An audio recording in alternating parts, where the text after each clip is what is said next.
मैं ज़ाउल कमर आपके खिदमत में सैयद नसीम एजाज अश्क के लिखे हुए अफसाना ख्वाब शीशे के पेश कर रहा हूँ। शायद आप सब पसंद करें। इसे मार ही डालोगी क्या? शर्जील की दादी ने इसे झुंझुड़ते हुए कहा।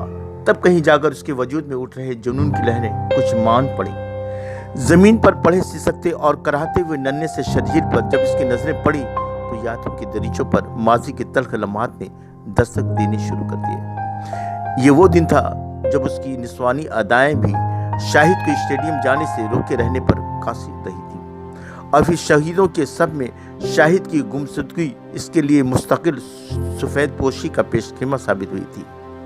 माँ, इसे मारूं नहीं तो क्या करूं? इसके सर से फुटबॉल का भूत तो उतरता ही नहीं।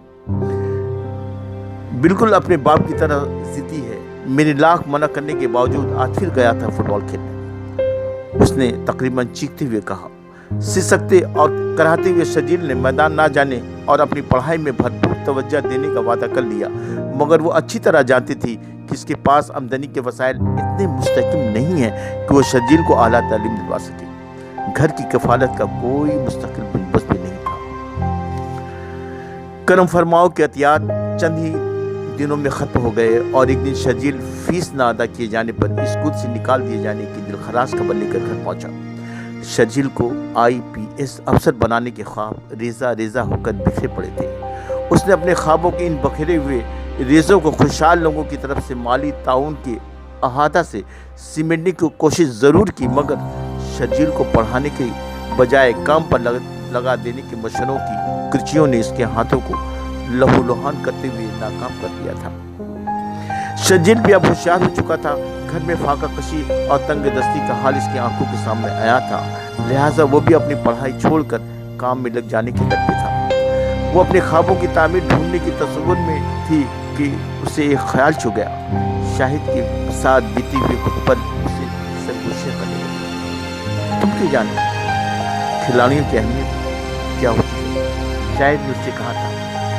अच्छा खेलने पर क्लब वाले मुआवजा भी देते हैं और अगर नाम कमा लिया जाए तो नौकरी भी मिलती है। ये जुमले शाहिद ने उसके जरिए अपने ऊपर की गई पुरजोर तनकीद के जवाब में कही थी, मगर उसे शाहिद का रोज रोज मैदान जाना और वापस आकर खेल की रुदात बयान करना बिल्कुल पसंद नहीं आता था। उसके ख्यालों को तसलसल शर्जील के पुरजोश आमद पर मुनक़दा हुआ।